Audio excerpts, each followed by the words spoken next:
Sa hamon ng buhay ito, ang pinili kong laban. Matahimik at may kabuluhan, lumaban ng patas kasama si Inang Kalikasan. Sa piling ni Mother Ocean, ligaya ay nasumpungan. Bilang si Silent Hunter Bogoy, sa bawat paglusong at pag-ahon. Sisid dito, sisid doon, umaasa sa pagpapala.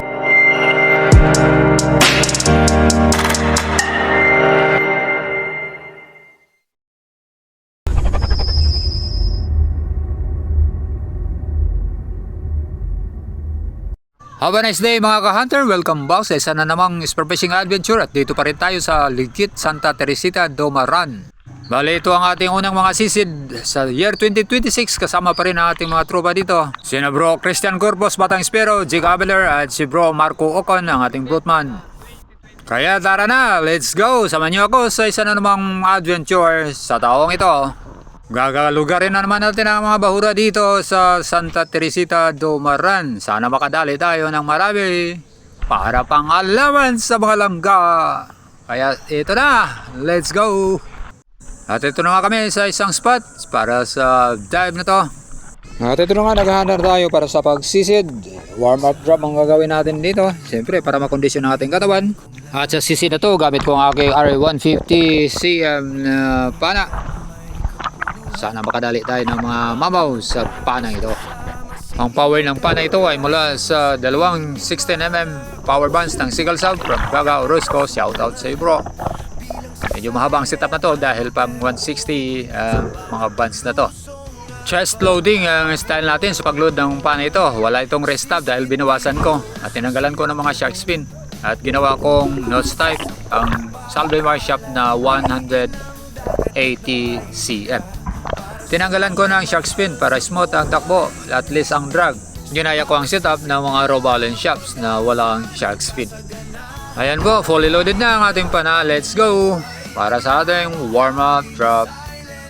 Ang unang spot na to ay tinatawag naming Badlonan, isang malit na bahura na sa gitna ng isang pearl farm. Ito ay bahura na karaniwang sinisisiran ni Bro Joseph Agdon. Shoutout sa iyo bro!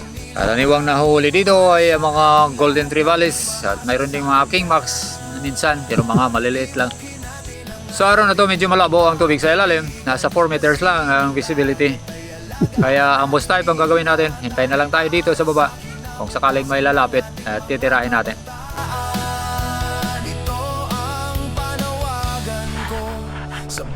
Walang good target ang nakita natin sa unang drop, kaya dito umabante ako sa gilid sa medyo malalim na bahagi ng bahura.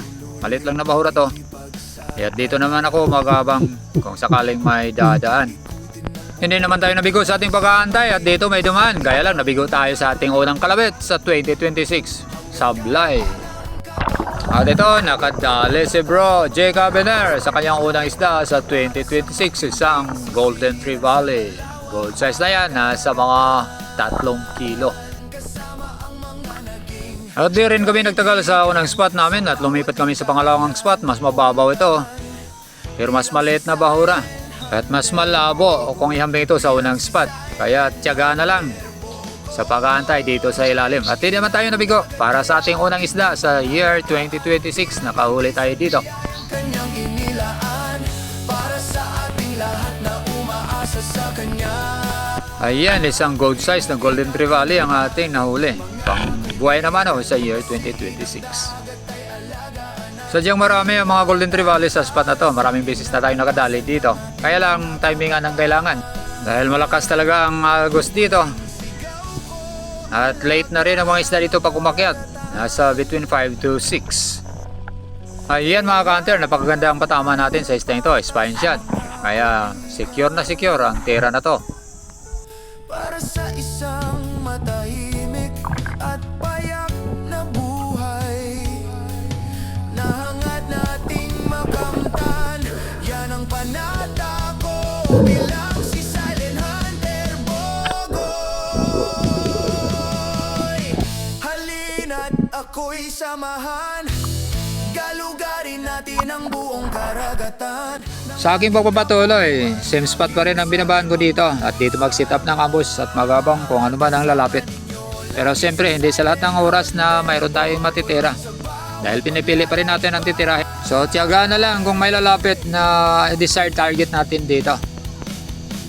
Medyo mababaw nga lang ito, kaya lang kung susumpungin naman ang agos talaga napakalakas. Kaya swerte tayo sa oras na to, medyo mahina talaga ang agos.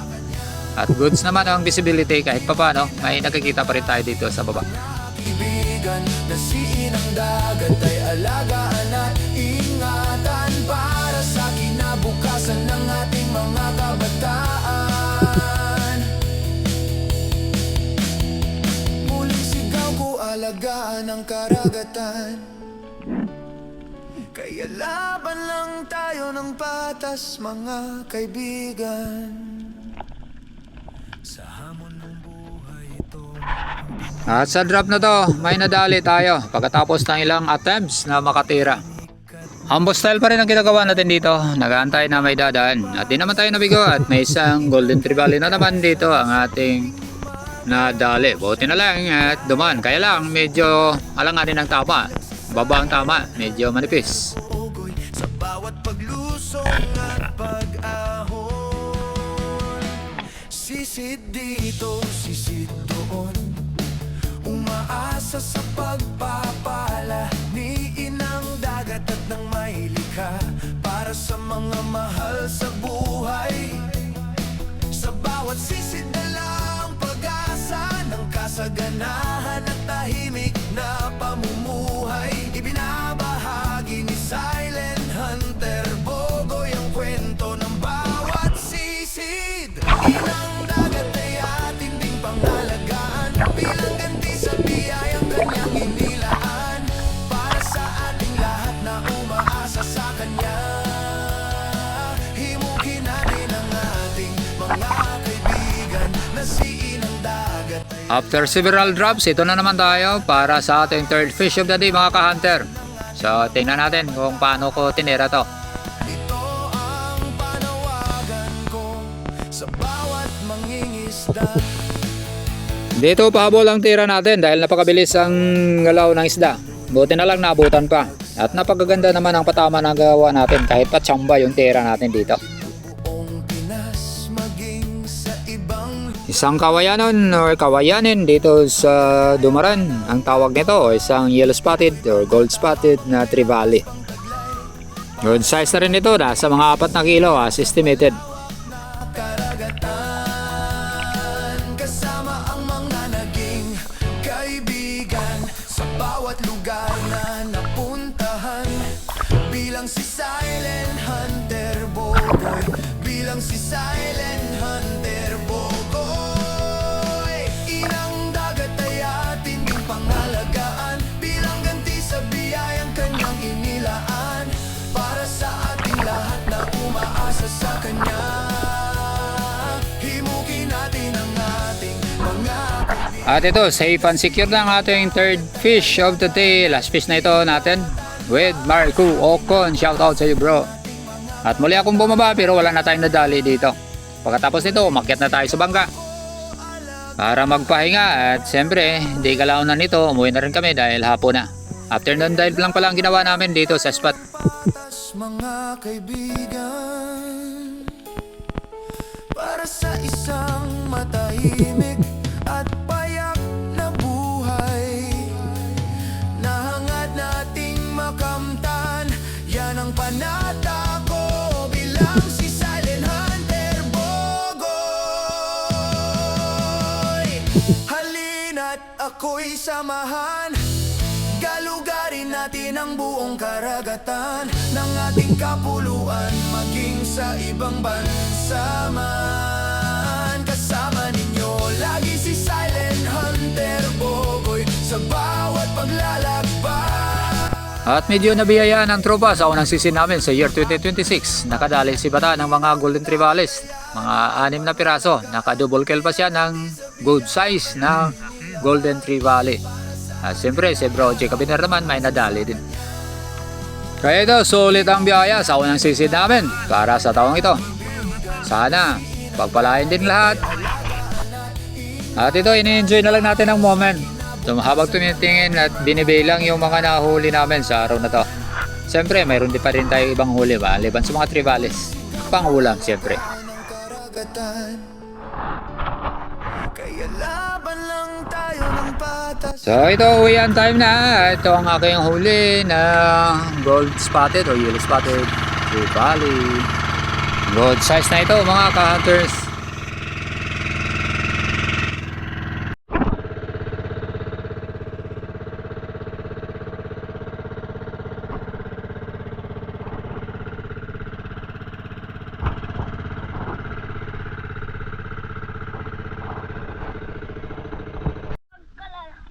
Ayan mga lods, ang huli namin sa hapon na to. First blood namin sa year 2026. Tingnan nyo na lang mga ulo, isa-isa dyan. Oh. Daming ulo nyan. Oh. Oh, madaming ulo. Siyempre may super bayang dito sa ilalim. Malaki yan. Giant bayang. City Toblerone. Ayan, may mga fans pa tayo dito. Shout out sa mga tropa nyo. Ayan, si Bata, hawde si Bata. Naka double kills yan ito. Tatlo lang sa akin dito. Ito, Kabayanon. Tsaka ito, basta tatlo sa akin dyan. Ito lang sa akin mga lods. So, ito lang sa akin. Tatlong peras. Yun.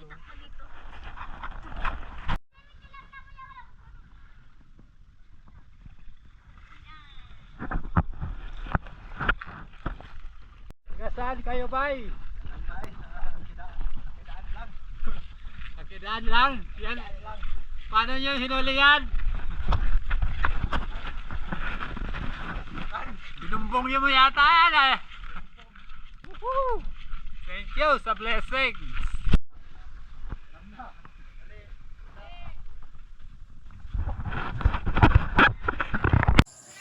GT dire mga bro, oh, tag 20 ra GT.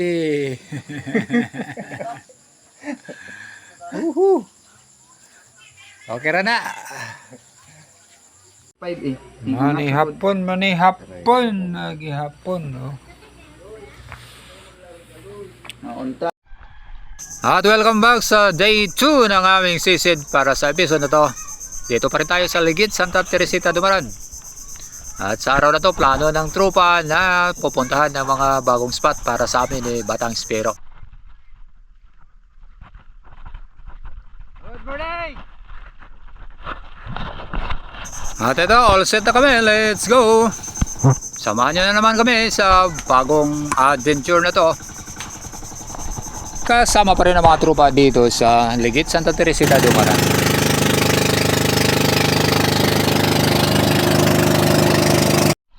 At ito na nga kami sa aming first spot of the day, isang maliit na bahura na malapit sa isang isla. Ito ay malapit pa rin sa isang pearl farm, kaya excited tayo. At ito na tayo sa ating warm-up drop na karaniwang ginagawa ko sa mga mababaw na bahagi ng spot para makapag-adjust ang ating sistema sa ating ginagawa na pagsisid bago tayo pupunta sa mga malalim na bahagi ng spots. At medyo sinuwerte tayo mga ka-hunter sa araw na to. Medyo maganda ang visibility dito sa ilalim. Medyo malayo ang ating nakikita. Kaya scanning muna tayo para sa sunod na drop. Silent hunter bugoy sa bawat paglusong at pag-ahon.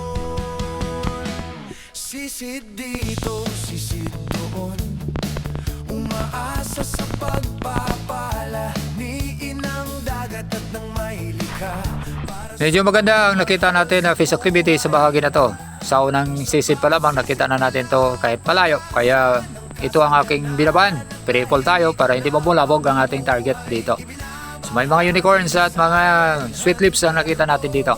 Kwento ng bawat sisid, inang dagat ay ating At ito, nakahanap na ako ng isang magandang pwesto para dito mag-set up ng hambos. Hayaan na lang natin na malalapit yung ating target para hindi mabulabog ang mga isda.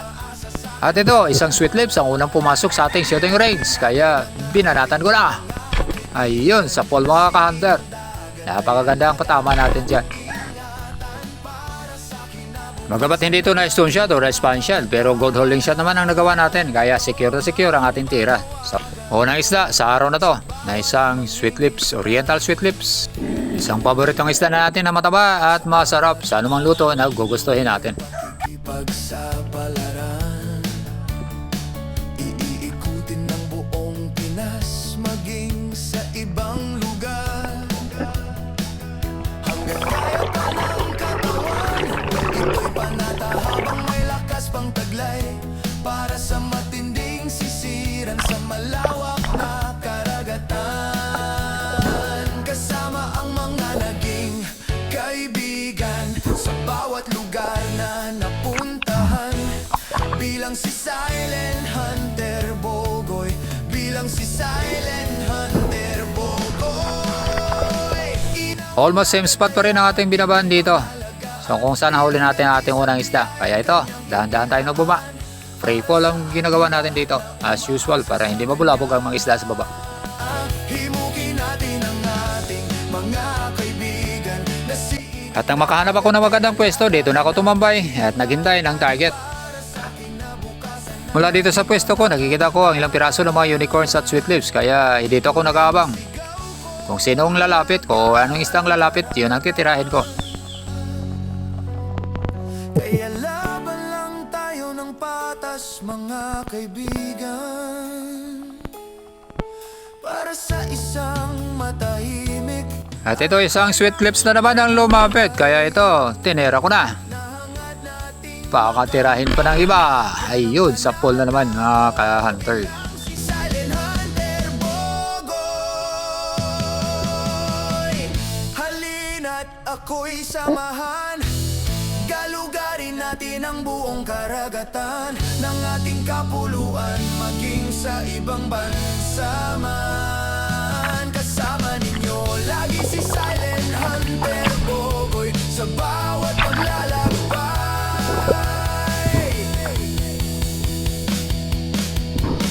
Inang dagat ay ating ding pangalagaan, bilang ganti sa biyayang kanyang inilaan para sa ating lahat.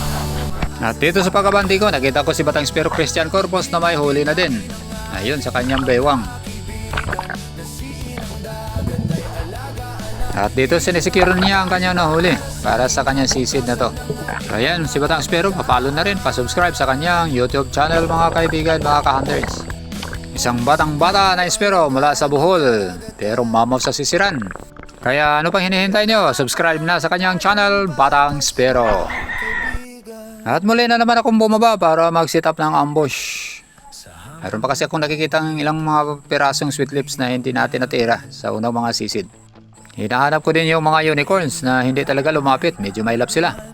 Napakasarap pa naman ang isda ito. Karaniwan, inuulam namin pag may nahuli kami dito. Mother Ocean, ligaya ay nasumpungan, bilang si Silent Hunter Bogoy sa bawat paglusong at pag-ahon. Mula dito pansin ko ang mga sweet lips na naman. Kaya ito, naghihintay na lang ako. Baka sakali mayroong lalapit. Ni inang dagat at ng may likha, para sa mga mahal sa buhay. At di naman ako nabigo. Isa na namang sweet lips ang pumasok sa ating shooting distance.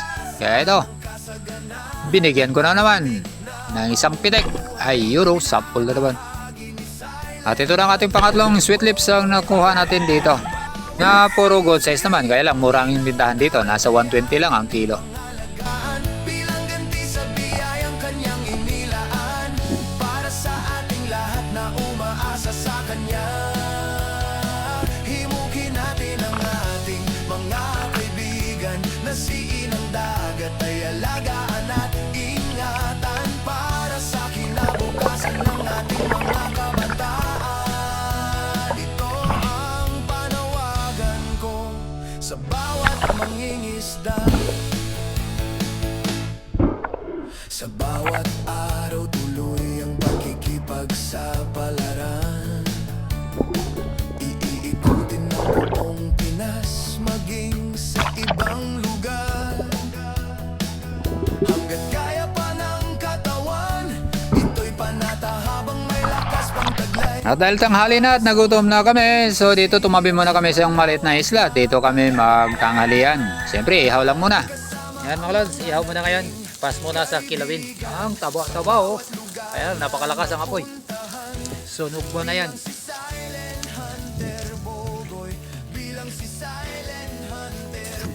Sinugba oh, sinugba.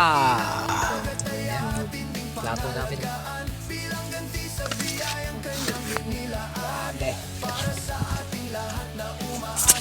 Ay, sunog ba pala? Sa afternoon dive, isa sa mga spots na binalikan namin, itong spot na to, kung saan nakadali kami ng madami nung nakarang season. So again, mababaw lang ang spot na to. Expected dito ang maraming mga golden trevallis at mga yellow spotted or gold spotted trevallis. At ito nga, isang golden trevally ang ating nakita, kaya biniraan ko na. Ayun, sa pool na naman, para sa ating first fish sa afternoon dive dito. Para sa isang matahimik at payak na buhay, nahangad nating makamtan, yan ang panata ko bilang si Silent Hunter Bogoy. Halina't ako'y samahan, galugarin natin ang buong karagatan ng ating kapuluan, maging sa ibang bansa man. Kasama ninyo lagi si Silent Hunter Bogoy sa bawat paglalakbay. At ito medyo daplis ang taba pero good holding shot pa rin naman. Kahit pa paano matibay ang bahaging ito ng isda. At ito, bumaba na naman ako mga ka-hunter para sa ating last fish of the day. Medyo madilim na kasi ang paligid at madalang na lang na may nagpapakita sa ating isda. Kung mayroon na, mga maliliit lang, kaya lang hindi ko ito tinira. Namimili kasi tayo ng mga malalaki para sulit yung tira natin at mahirap pa naman ikasa ang ating guma. Mga kabataan, muling sigaw ko, alagaan ang karagatan. Kaya laban lang tayo ng patas, mga kaibigan. Sa hamon ng buhay ito, ang pinili kong laban. Matahimik at may kabuluhan, lumaban ng patas kasama si Inang Kalikasan. Sa piling ni Mother Ocean, ligaya ay nasumpungan. At sa wakas, hindi naman tayo nabigo sa ating paghihintay at dito may dumaan na isang golden trevally na naman kaya tinira ko na. At ito sa pool naman, bagamat medyo daplis ang tama pero good holding shot pa rin at nasecure natin ito ng maayos. Asa sa pagpapala ni Inang Dagat at ng may likha, para sa mga mahal sa buhay. Sa bawat sisid na lang pag-asa ng kasaganahan at tahimik na pamumuhay. Ibinabahagi ni Silent Hunter Bogoy ang kwento ng bawat sisid. Inang Dagat ay ating ding pangalagaan, bilang ganti sa biyayang kanyang inilaan, para sa ating lahat na umaasa sa kanya. Himukin natin ang ating mga kaibigan, na si Inang Dagat ay alagaan at ingatan, para sa kinabukasan ng ating mga kabataan. Ito ang panawagan ko sa bawat mangingisda. At ito medyo madilim na ka ang biyahe namin pa uwi pero malapit lang naman ang aming HQ. Nasa 20 minutes trip lang so goods pa rin. Safe pa rin naman ang lahat pagdating sa tabi. Ikutin ng buong Pinas, maging sa ibang lugar. Hanggat kaya pa ng katawan, ito'y panata habang may lakas pang... At yan mga ka-hunter ang aming huli sa second dive namin sa year 2026. Salamat po sa inyong panonood. Shoutout nga pala sa ating mga taga-suporta dyan. Sana ma-monetize na tayo. Medyo nagkaloko-loko ang yung AdSense natin. Kaya ito, balik tayo sa dati. Walang monetization muna. Pero goods pa rin naman. Patuloy pa rin tayo sa ating laban dito sa ating paninisid sa buong karagatan ng Pilipinas.